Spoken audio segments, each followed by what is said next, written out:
Hello and welcome to Metagogy.com and Prody Seminars. I'm your host, Lauren Brown. I'm a doctor of traditional Chinese medicine. My practice is based in Vancouver, British Columbia, Canada. And I also have the privilege and pure enjoyment to moderate lectures on Prody Seminars and on Metagogy. Nicola Salter is back with us. We have had her do a Metagogy talk and a Prody lecture on a holistic manifestation method, which is for people that want to create abundance in their life. It's just she developed tools and systems that you can do on a daily basis or a weekly basis that can help you tap into that ether, that divine matrix, and help create the reality you like. I really enjoyed both her Metagogy talk and her Prody Seminars talk on that. Today she's going to be talking about the Aromatherapy Apothecary. She also has a course on Prody Seminars. So if you have a look here, she has a course on the aromatherapy. Basically, she's going to discuss 14 essential oil profiles for practitioners, and that's on Prody Seminars, approved for 12 hours of continuing education credits. Just a quick housekeeping here. If you have questions or comments during this live webinar, please do post them in the chat room, and I'm going to moderate those questions for Nicola. So just post them as you think of them. She may take them at the end of her short lecture today. If you're looking for the handouts, again, it's on Metagogy, and if you go to her page for the this lecture, and you see the big red arrow there where it says handouts, that's where you can find your handouts. They're in 1 or 2 slides per page. We've done it there. And also you can see this is where you launch the live webinar. However, if you're watching this as a recording, that link won't be there. You'll just see a video. Now, if you're not seeing the handouts, you're not seeing the Vimeo video recordings, then you're probably not logged into the website. So all you need to do is log in with your username and password to the website, and then when you're logged in, you go to this page for her aromatherapy class, and this free lecture will show up with the handouts. And if you're watching live, it's the live webinar, and if it's past today, then the actual recorded videos will show up there. So just want to let you know that's where you find your handouts on the actual website. Just want to remind you, just a quick disclaimer, that this is for educational purposes only. This is not meant to be medical advice. It should not be treated as medical advice. It's, again, for educational purposes only. If you have a health condition, if you have an illness, please seek out a medical practitioner. What else do I want to share? I mentioned that that Nicola's got a Prody Seminars course on aromatherapy for practitioners, where she goes into detail, or more detail, on 14 therapeutic essential oils. Just a brief introduction to our speaker, Nicola. And again, some of you have already listened to her on past Metagogy and Prody courses on the holistic manifestation method. She's an international mentor. She's a holistic care practitioner. She's a clinical aromatherapist, heart math coach, educator, and author. She's originally from London, England, where she worked well for over 15 years, working with corporations and individuals, building and launching successful brands, organizing large corporate events, and working with the media. She's had her own aromatherapy line as well. And today, we're going to learn, as healthcare practitioners, how can we incorporate aromatherapy into our practices to the benefit of our patients. So without any further ado, I pass this on to you, Nicola. Thank you so much, Lauren. That was an amazing introduction. Thank you for that. Hi, everyone. I hope you're all doing well. I'm actually just going to be smelling some of my rosemary right now. Rosemary is a cephalic oil that helps to stimulate the brain and helps you stay focused. Now, as Lauren said, what I want to do today is just to introduce you to some basics about using essential oils in your practice to enhance your business. And in the actual full-on webinar that we're going to have at the end of June, you're going to be introduced in a lot of detail to 14 essential oils, along with some research, chemistry. There's going to be blending techniques for you in terms of how you can make products for your clients. And it's actually very exciting for me to be here and be able to do this for you, because I've been doing this for about 25 years now, but my interest began about 30 years ago. And I've written a book about essential oils and teas, about plant medicine, all the formulations I've created over the years. And one of the biggest challenges with aromatherapy is how to streamline it so that you get the most information, understanding what essential oils are, where they come from, um, their chemical makeup. It's very important to understand that there's a science-based element here, how they work and how when you shouldn't use them. And basically, understanding not only the TCM functions of each of these 14 oils, but also the clinical functions, how we use these oils clinically, which pretty much line up with the TCM functions, but just have a different language, as well as the emotional and energetic components of the oils. So the webinar that we're going to be doing at the end of June is pretty extensive, has a lot of information in it, and I think you'll get a lot out of it for your to support your business.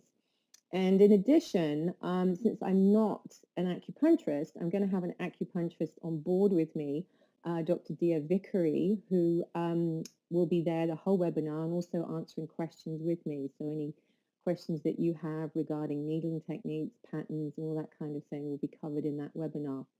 We're going to have videos during the webinar too, showing you techniques and distillation methods. So it's going to be a lot of fun, a lot of information, and hopefully I'll deliver it to you in such a way that you'll be able to take those 14 oils and apply them in your practice. So let's just move on today so that you can get an idea of what we're going to be covering and also look at what you might want to purchase as well before the webinar. If you decide to do the webinar, we're going to be covering these 14 oils. Sorry, let's go back. And these 14 oils are basically the basics oils that you will find very useful to begin with in your practice, and that you won't need to go and buy a full-on 350 set of essential oils, which would cost you thousands and thousands of dollars. The oils that I introduce you to and the oils that I use in my practice fundamentally are the floral oils like lavender, geranium, ylang ylang, the trees and leaf oils, eucalyptus, frankincense, and tea tree, and then also the citrus and the herbal. And during the webinar, we go into the nature of the oils and also how they move stagnation, how they move chi, what really they are lined up well with in terms of your practice as an acupuncturist.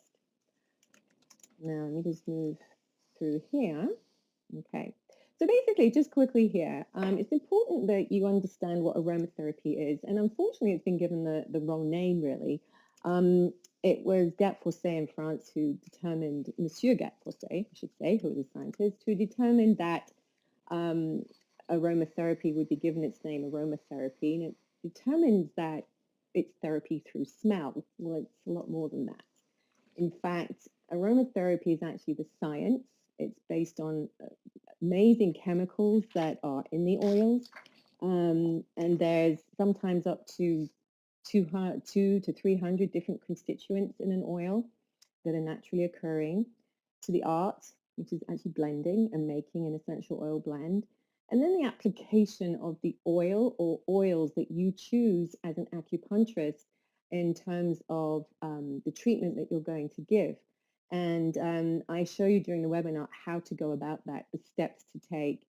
And for the most part, using essential oils in acupuncture can be seen as an adjunct to the needling that you're going to do, and can sometimes even just be used on the points without the needle, and can even be just used on the points holding the points without the needle. So you're using your natural chi to stimulate the point with the oil. And I'll go into that a little bit more in a moment. But again, as you're using essential oils, what I want to really share with you very strongly is that these oils are very strong. They are stronger than herbs. Herbs, of course, as you know, are dried and don't have so much vitality as essential oils do. Essential oils are living, and they basically have these therapeutic properties that will make them anti-inflammatory. They will make them antiviral, antibacterial, and we go into what each of those oils will do during the webinar. So they might smell fantastic, and they do smell fantastic, but each oil has a distinctive therapeutic property. Now, the other part of aromatherapy, the fun part, of course, is the mind and body connection that essential oils have. And I'll show you in a while why that is in terms of the difference that an essential oil can actually make on the mind and the body. That energetic connection that can actually help um, shift an emotion and shift the energetic pattern of the body to uplift or calm, sedate, um, nourish, rejuvenate, many different things that can be shifted by using essential oils. Now, the energetic qualities come from the plant source, of course, with the light, the amount of sunlight that impacts the plant, which gives the plant its energetic components, and then the oils which are made within the plant carry that energy that's given from the sunlight that impacts on our own energy system. And I go into this in a lot more depth during the webinar, but it's fundamental to understand the emotional, energetic, as well as the physiological impact that oils can make. So there's many different layers of healing that can take place using aromatherapy, physical, mental, and spiritual. Um, but the loveliest side of them is that they are, of course, very non-invasive. And so, as I said, you can use them on points with or without needles. So if somebody is sensitive to needles and you just want to use acupressure, you can use what we call a single note oil, which, for example, would be like rosemary. This is an essential rosemary taken from the rosemary plant, distilled, and then one drop applied to the point, which we'll show you in more detail in the webinar using a cotton tip and held on the point. Okay. When you're using essential oils, understanding their strength and their power, if you like, in healing, again, is very important, because only 1 or 2 drops of oil will have a very profound effect. In fact, a smaller amount of oil is better than a lot of drops, even though you might not be able to smell it very strongly. The power of 1 drop is far more concentrated than a herb. So, for example, if you were going to make peppermint tea, for example, you'd use 1 bag of peppermint, a peppermint tea bag for 1 cup of peppermint tea, but 1 drop of peppermint oil would probably serve about 20 cups, make 20 cups of peppermint tea. So this is how strong they are. And they've found basically the oils that you get in your little bottles that you find in the store, and I've taught you more about supplies and everything in the class and what to look for, obviously comes from the lavender plant here, for lavender. And the oils are found in these microscopic secretory sacs, and they appear at about 0.01% to 1% of the plant's makeup of oil.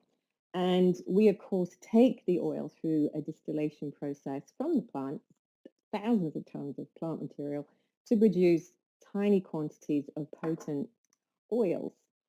And the purpose of the oils is to basically really help to defend the plants, pollination, fungal attacks, and essential oils are made in different areas of the plant at different times. And this is an evolutionary process. This has been going on for thousands of years. And of course, we've been using essential oils as plant medicine as well as herbs for thousands of years, as you know. So as well as defending the plant and attracting insects for pollination, the oils also consist of what we call terpenes, which enable messages to be sent from, attracting pollination to also defending the plant from getting eaten, for example. I know that we use lavender a lot in gardens to stop the deer from eating the roses here in Los Angeles. It's quite a well-known fact that lavender stops the deer from eating our roses here. But I think we're lucky to have deer here in the first place. So the oils are a plant's lifeblood, okay? And They are a secondary part of the plant that we're using.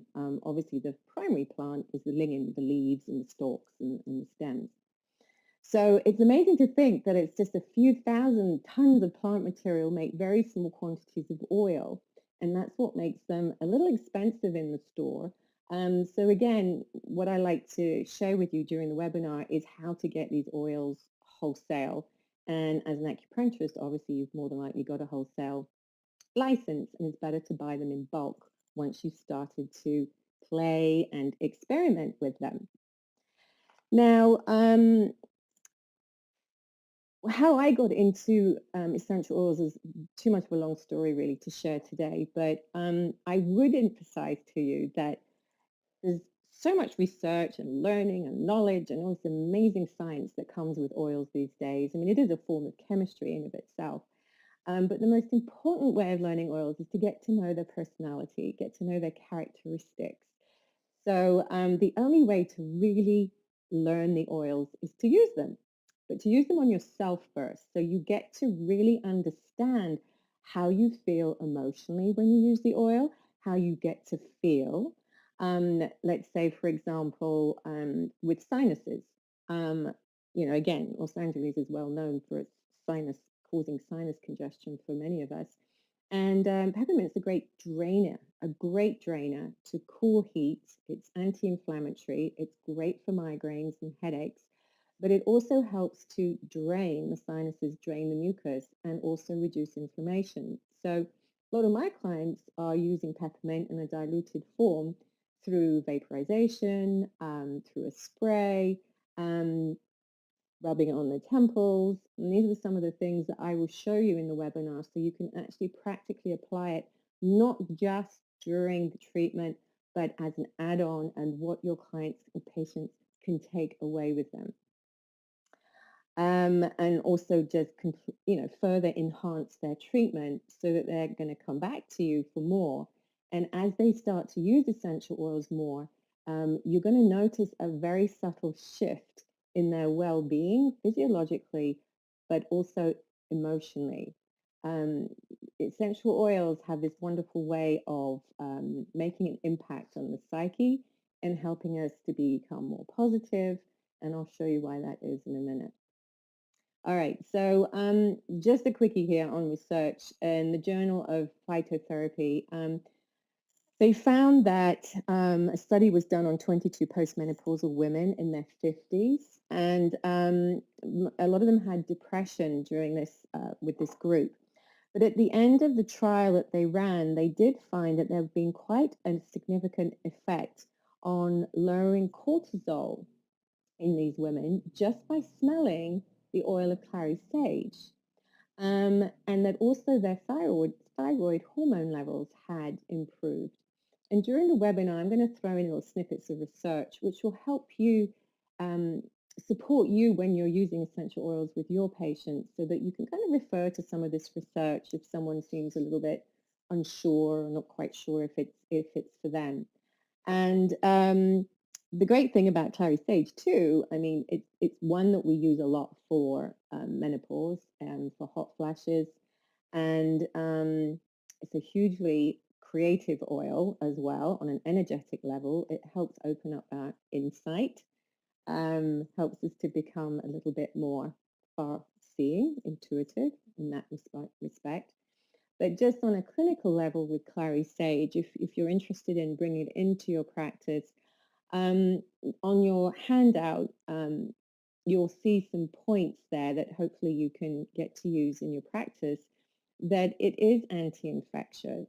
So that means if you're coming across patients who are coming in with genital infections that are linked to a hormone deficiency, low estrogen, clary sage is well known to raise scleral in the blood serum, and I tell you how that works during the webinar, and helps to build estrogen. So of course, if someone's going to have estrogenic cancer, you're not going to use clary sage because it raises estrogen. It's antifungal, decongestant, it helps with lack of periods, too many periods, it helps for women in the menstrual cycle. It really does help to manage menopause. It won't make menopause go away, but it will help manage it better with the hot flashes, especially if you mix it with lemon. And on top of that, it's also calming to the parasympathetic system. But even just by smelling it, it will release certain endorphins that will help to relax. But it's very clearly indicated that you shouldn't be using it with epilepsy. It can actually make epilepsy fits worse. So, this is one of the things that I teach during the webinar. These oils are strong, they're medicine, and we avoid these wherever possible in terms of clary sage and epilepsy. In France, just as an aside, we use aromatherapy and we call it medical aromatherapy, and the doctors are licensed to use it internally. In America, we don't use essential oils internally so much. There are a couple of organizations that promote the use of essential oils for internal use, and of course, that's entirely up to you and if you want to follow through on that.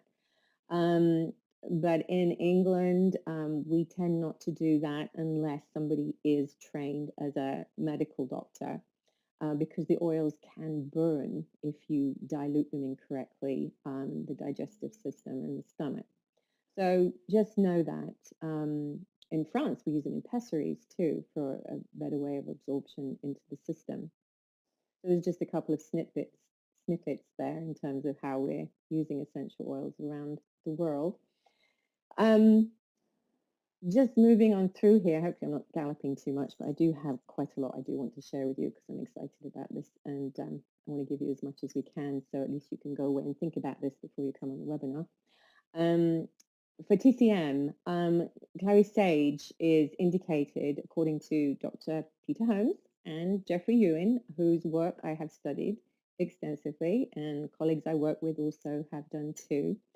And by the way, even though I'm not a licensed or trained acupuncturist, I have studied for many years TCM because I feel it resonates very well with the use of essential oils alongside the clinical applications. But in TCM, it's known to strengthen the lung qi and is strongly indicated for those people with bronchitis. You'll find it will cool heat in the blood. That's why we use it, obviously, for hot flashes with menopause, which is the empty fire, and helps to subdue liver wind.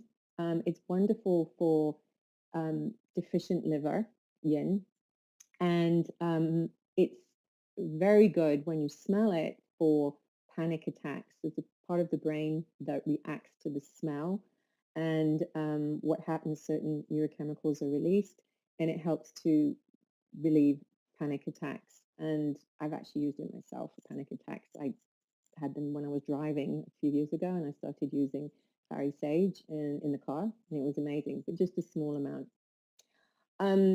With clary sage, you do need to just watch out that you're not drinking wine when you use it. So if you're going to use it in a massage, a sensual, relaxing massage, be careful that you don't drink red wine with it because it has been known to be a hypnotic. So it can be quite strong. So you only need 1 or 2 drops in a blend. Okay.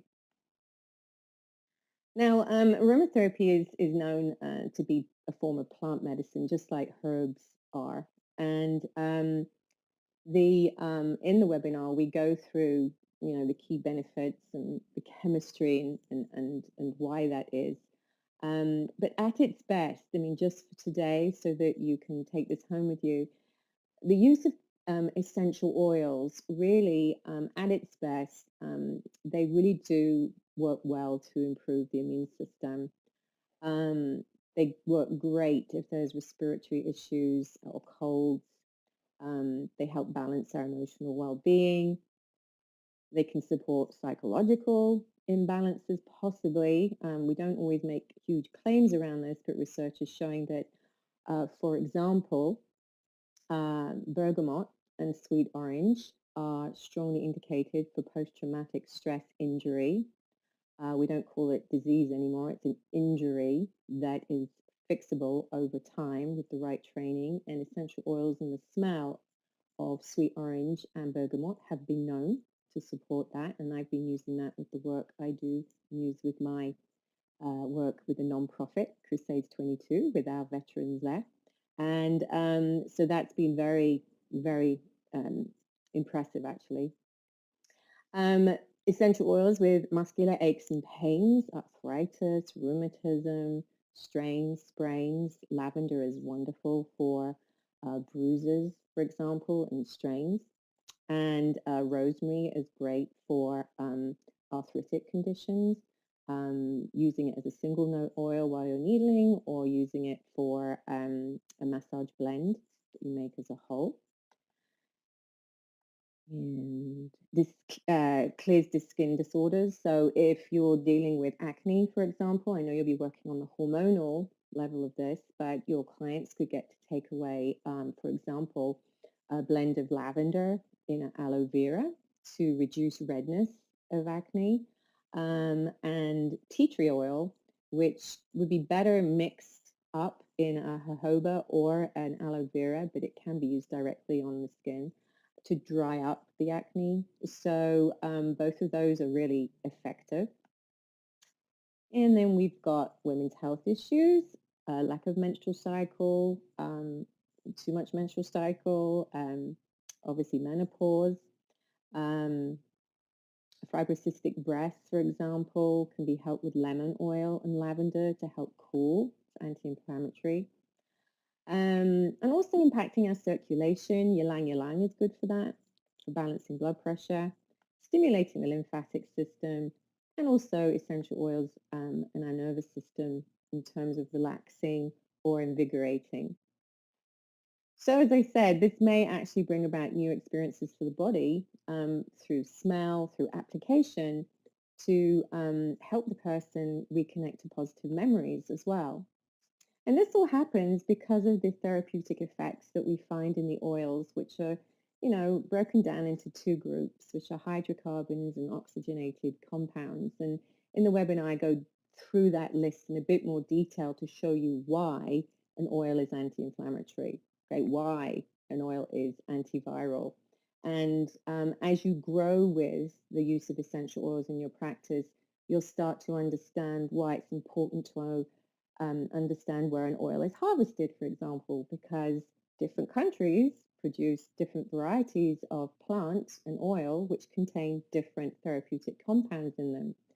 So they're not always the same, and it's important to have an understanding of the core chemical constituents, so you know what you're looking for. But every harvest is going to produce a different yield and a different personality to the oil. So I'll go through that again with you in the webinar. There's a lot to cover with that one, but it's good that you understand and start to understand that. Basically with the extraction process, as I just said quickly, you've got different ways of getting the oils out of the plant. Now, if you're dealing with a citrus oil like lemon, you see that there's different, obviously, pores in the lemon. And you'll see, as you know, with oranges or lemons, there's little oil glands in there. So there's different types of machinery to puncture the fruit and squeeze the juice and separate from the pulp. And then the actual oil droplets are collected off the top of the liquid. And the same goes with the lavender plant, for example. We take the poor lavender plant. There we go. We take the lavender plant and we throw great big batches of material into a steam distillation unit. And it's the steam that breaks the leaves, and oils are released into the steam. And then the steam is cooled and we capture the oils from that water and then we bottle it. And then we use solvents as well, which isn't so much fun because you get a little bit of chemical left in the oil when you're dealing with jasmine or rose. But this is why oils can be a little expensive, and it's really important to understand what you're buying and that you're buying something that's organic or wild crafted. And because obviously you're using them therapeutically. So if you're going to buy a cheap essential oil, know that you're probably buying a cheap plant that's probably been sprayed, got pollutants on it. So the more expensive is normally the best, and you don't need so much of it either. That's what I've come to find over the years. All right, chi and bioelectrical resonance. All right, this is another part of aromatherapy, which I'm going to be really excited to talk to you more about. And the bioelectrical frequency of an essential oil is measuring the megahertz of an oil. Sorry, and as I said to you before, the oil is getting its jing or its energy from the plant itself. And this frequency helps the frequency of the oil helps to clear negative ions from our own electrical fields, as well as the points that we're working on. And they're really, really great for working if you do work with the chakras, the energy points, the energy systems around the body. I use essential oils with Reiki, for example, and I find them to be very, very impactful for people who basically are very sensitive. And using the oils can help bring about a nice emotional result and healing if there's a lot of anxiety or stress or grief. And rose is one of those oils that's amazing for using for people who are grieving or sad and suppressed sadness even. And we measure rose at, we call it 320 megahertz. And I go into this more in the webinar on how we measure the megahertz of an oil and the energy. And rose has the highest megahertz, so it has the biggest impact on the body energetically, as well as the emotional well-being. Okay, so as we help to rebuild the magnetic frequency, the electricity of the body, it helps to resist disease. So when you start using essential oils for yourself, because you're going to be applying these to your patients, as well as your patients receiving, you will more than likely start to see yourself resisting, those typical health issues that come into your office more and more. And you may even be able to use a diffuser in your office to, especially during the winter time, to help dispel viruses, especially antiviral oils that create nasty bugs and germs. So even the MRSA bug in the hospitals that we find here and in England have done very well using tea tree. And tea tree is well known, widely known to and scientifically proven. I don't know why they don't use it so much in hospitals yet, but to reduce and even eradicate MRSA. Yeah, because tea tree raises the white blood cells in the blood serum and of course helps to support the immune system and fights off all those nasty bugs and viruses. Okay, so hopefully you're keeping up because I'm powering through this, but I just wanted to, we will be taking questions at the end, so I want to leave enough time so I can answer some questions. But the power of aroma is important here because the power of aroma, the sense of smell, is one of those last senses to be really researched widely, as you probably know. And you know that our sense of smell is about 10,000 times more sensitive than any of our other senses. So the recognition of smell is absolutely more immediate than anything else. And there's a lot of research going on and has been for the last 10 years and how the olfactory response is so fast that it goes straight to the brain so quickly that it can power and influence the emotions and states of the mind. And basically what we find is that the limbic system of the brain gets affected by smell and how that gets triggered. And I go through that with you during the webinar. And then which neurochemicals get released for that smell. Okay, and each smell has a different ring, an aromatic ring around it, and it triggers a different electrical or response in the olfactory response, which triggers the limbic system.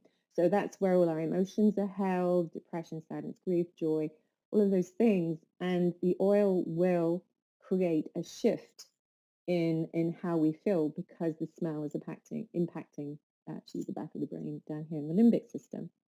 So the interesting thing is, though, that when we do smell something, after a few minutes or even a few seconds. For some people, we drown it out. We lose sense of it. So it's the immediate impact that that makes the difference.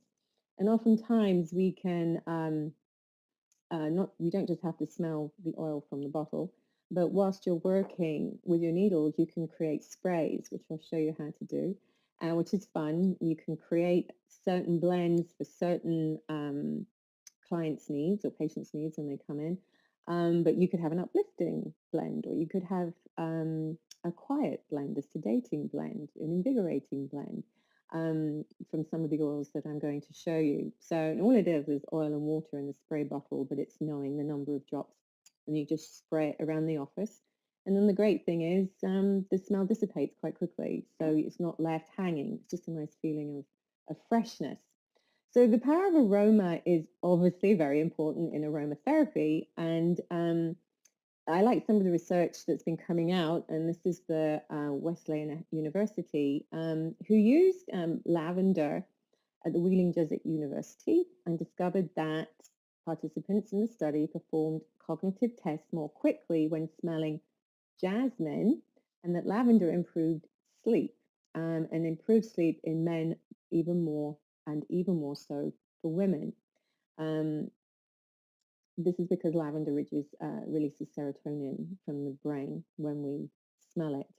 And they found that lavender and jasmine also improved sleep quality. So while the candidates or participants of the study were asleep, they sprayed jasmine or lavender, and it improved the sleep quality that they had. So it helps you fall asleep and then improves the sleep quality, so you get a longer number of hours. Now, let me see.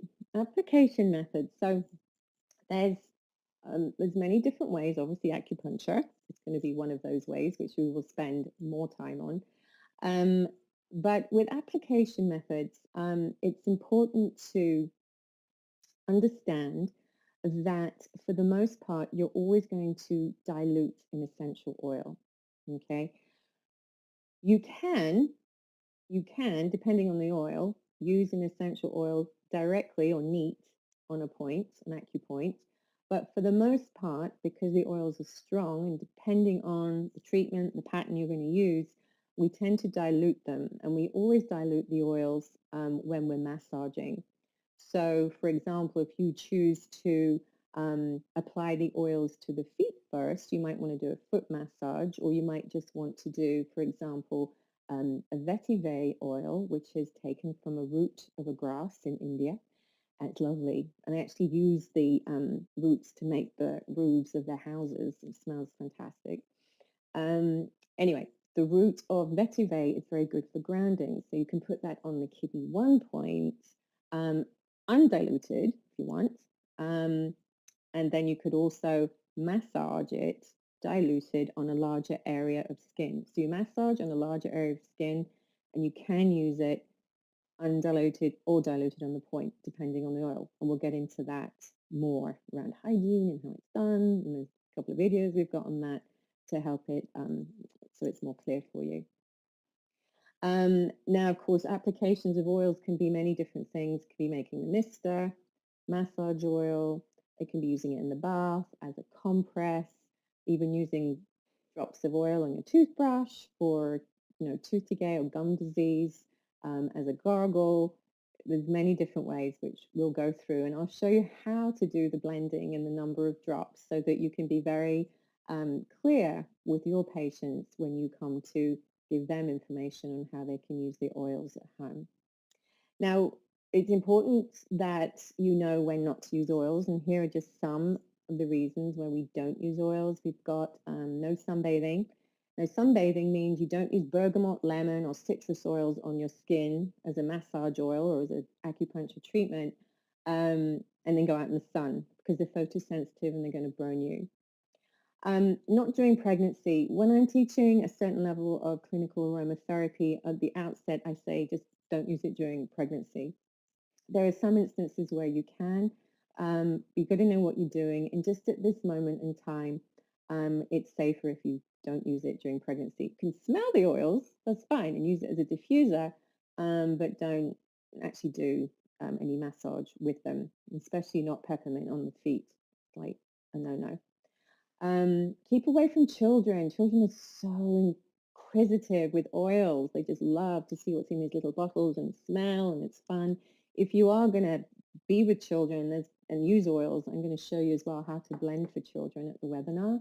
But for the most part, either be with them and show them how to use the drops or just lock the oils away. And of course, the oils are flammable. They're lipid-like, which they're fat, basically. And being fat-like means they're flammable. So you have to be very careful with them around fire.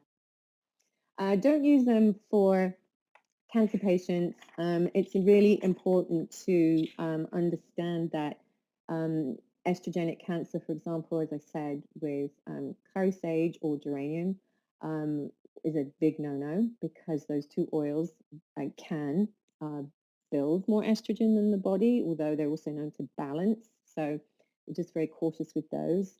Fennel, aniseed. The oils which really are the best would be frankincense, and I'll show you how to use frankincense for radiotherapy burns if that's a form of treatment that's still being done for some of your patients for cancer. Tea tree, rosemary, and certain times you can use geranium, and lavender's pretty good too. Okay.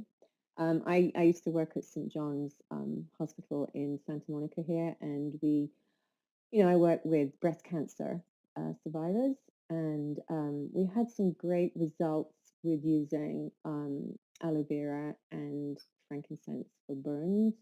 And there's been a lot more information that's come out that I will show you regarding frankincense and myrrh for cancer, especially for breast cancer. So some kind of exciting resolutions and things that, our predecessors have known for thousands of years coming out. In fact, myrrh, it's got myrrh that was used for embalming in Egypt. It's got a chemical called T-catenol in it, which is actually an antifungal element, which helps the body from not going fungus like this. That's why they used it as one of the embalming oils. They didn't know that, but we do now. So again, contraindications, grapefruit, obviously certain medications you can't eat grapefruit. So it's same thing applies with grapefruit oil. Make sure you don't use essential oils. So you've got to know what meds, everything you do normally as an acupuncturist applies to the use of essential oils as well. Okay. I will tell you and show you more blending on the second day of the webinar, which I'm really excited to show you.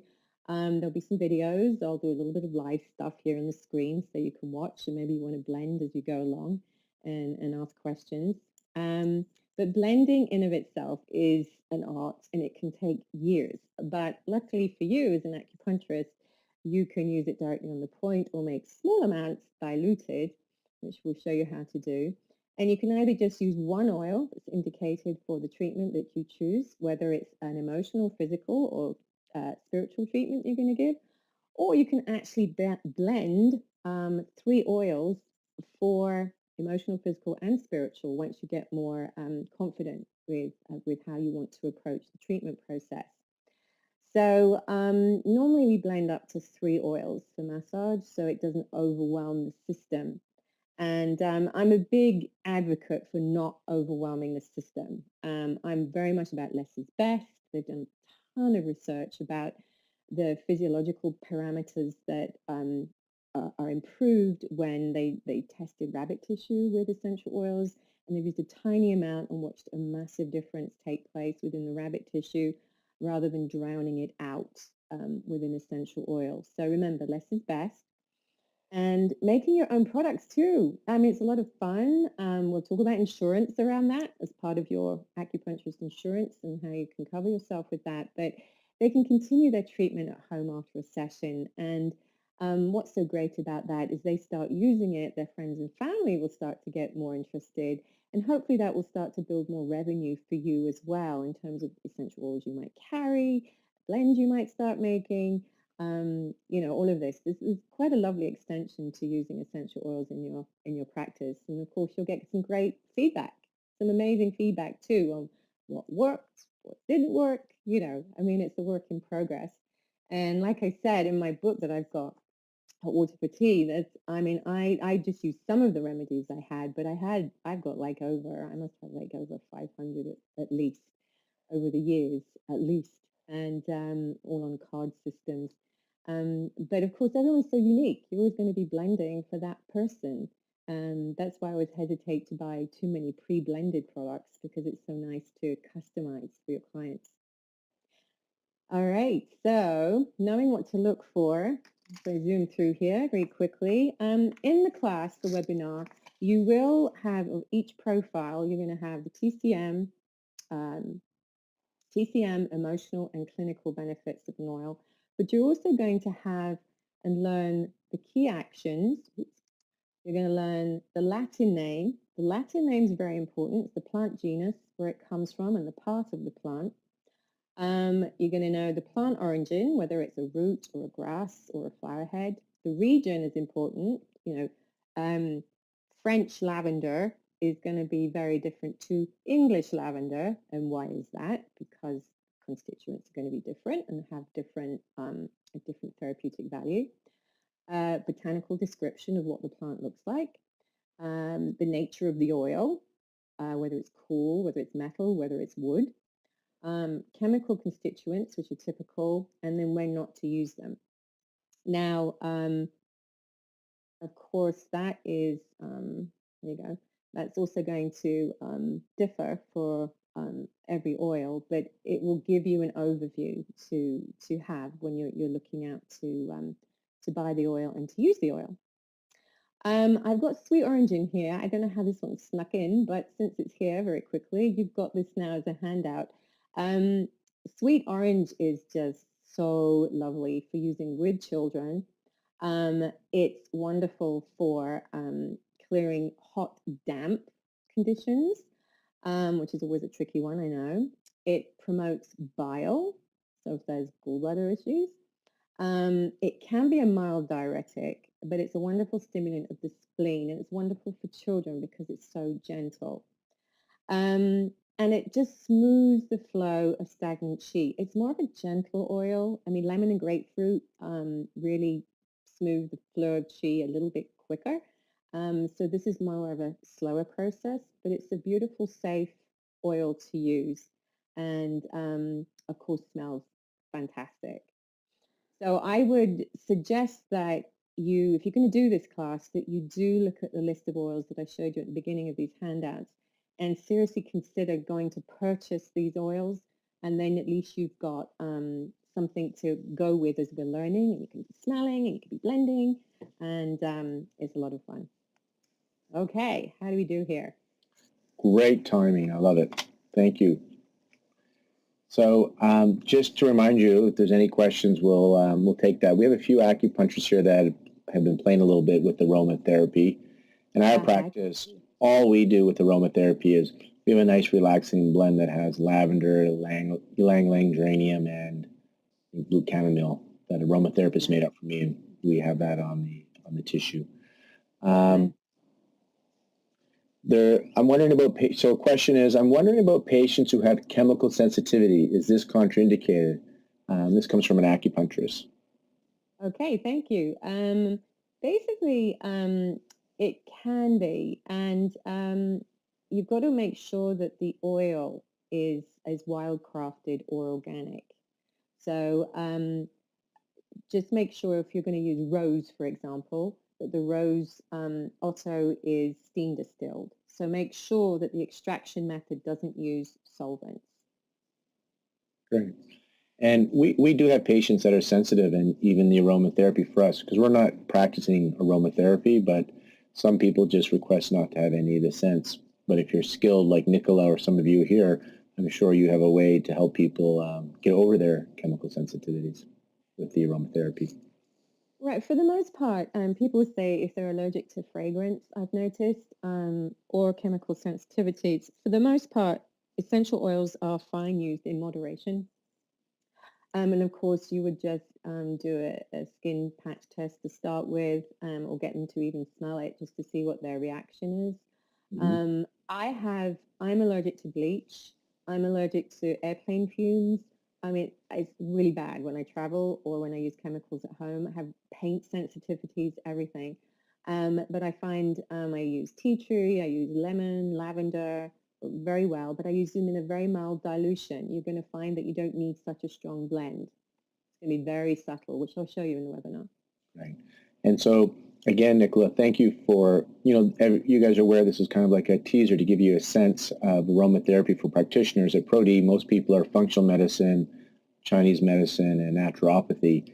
And so it was, we wanted like an introduction because many of you have asked about aromatherapy courses. So this was our little intro pedagogy, and then Nicola's going to do more detail on those 4 essential oils on her ProD course that's approved for 12 hours of continued education. It was good to know that you study with Jeffrey Yuen because that's where I first kind of heard about acupuncturists with aromatherapy. Jeffrey Yuen was teaching some aromatherapy, and practitioners said they wanted more. So that's great. We have a specific question here. So another question is, how about clary sage for HPV? Yes. Yes, that's an answer is a yes. Oh, easy answer. I like that. And then we have one of the attendees. Her fertility patients love the relaxing blend to use in between appointments. I find that too, where patients take the tissue home with them, and now because we have the oils made up for us, we actually sell them at our clinic, the blend, because people love the smell of it. So it's great that way.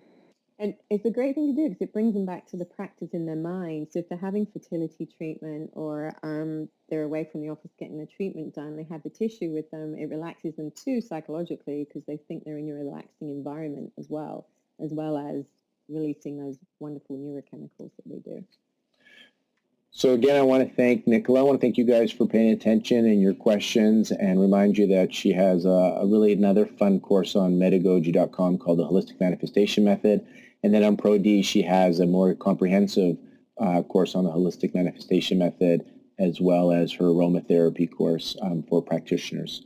So thank you, Nicola, and thank you, everybody. Thank you. I really enjoyed it. Thanks for your time. I'll see you soon, I hope.